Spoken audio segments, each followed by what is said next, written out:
Pernod Ricard est le co-leader mondial des vins et spiritueux.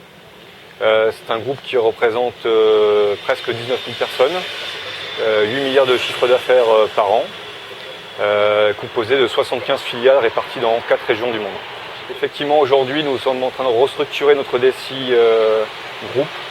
Nous passons de plus en plus d'un modèle de centre d'expertise à un modèle d'équilibre entre centre d'expertise et une DSI opérationnelle.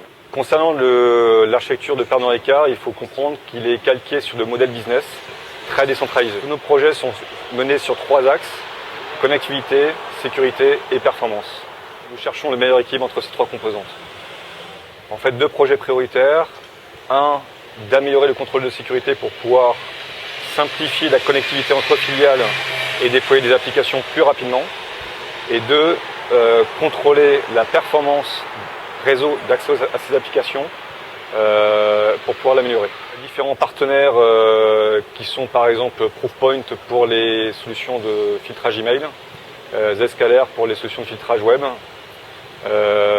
Riverbed pour l'optimisation et Checkpoint pour la connectivité et la sécurité firewalling.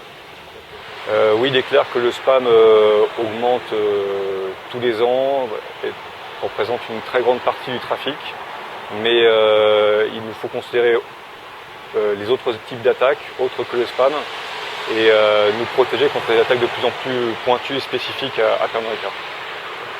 Je vais m'intéresser plus spécialement cette année sur le Bring Your Own Device et sur justement quelque chose qui va nous rattraper très rapidement dans les prochains mois. Et on ne va pas pouvoir lutter contre, il va falloir vivre avec, donc autant se préparer en termes de sécurité, éducation utilisateur et mettre en place les bons outils qui vont nous permettre de gérer cette solution, puisque d'abord c'est une solution qui sera portée dans les entreprises, je pense, dans les 18 prochains mois, et tout le monde sera touché par cette partie-là.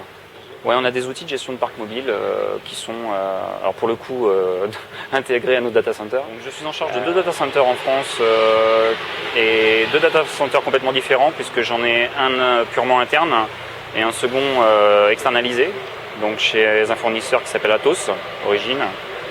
Aujourd'hui, notre politique de data center vient de plus en plus à internaliser nos services et de supprimer ce qu'il y a dans nos data centers externes pour rapatrier la totalité des solutions en interne.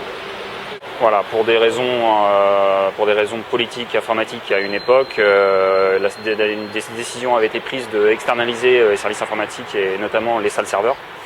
Et aujourd'hui, on prend le pli inverse et qu'on rapatrie en interne parce que dans un de nos data centers en France, pour le groupe Pernod Ricard qui est basé à Cognac, on a fait énormément d'investissements et donc maintenant on souhaite réutiliser ces investissements et les amortir. Aujourd'hui, ça représente environ 400-450 serveurs, si on inclut aussi tout ce qui est petite appliance dans les data centers, sur des environnements qui sont à 99% du Windows, et avec un ratio qui est à peu près 75% de virtualisation et 25% d'environnement physique. On a à peu près 90 applications qui vont des applications financières du groupe à des solutions de gestion de production pour des filiales qui produisent des produits pour le groupe Pernod Ricard. Plus d'industrialisation, plus d'automatisation, c'est aussi... Oui, parce que c'est aussi faciliter le travail au quotidien et permettre de déployer plus vite, plus rapidement et de fournir des solutions aux utilisateurs finaux de manière très réactive. Donc c'est l'air du temps, quoi. En fait, on est déjà dans un cloud hybride, puisqu'en fait, à chaque fois que on rapatrie énormément de choses en interne, mais à chaque fois, on se pose la question de est-ce qu'on rapatrie en interne ou est-ce qu'on étudie une solution en SaaS, une solution dans un cloud externe ou des choses comme ça.